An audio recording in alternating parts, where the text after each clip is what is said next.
चरितं देवदेवस्य महादेवस्य पावनम् अपारं परमोदारं चतुर्वर्गस्य साधनम्।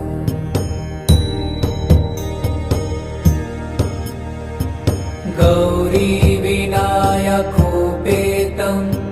पञ्चवक्त्रं त्रिनेत्रकम् शिवं ध्यात्वा दशभुजं शिवरक्षां पठेत्।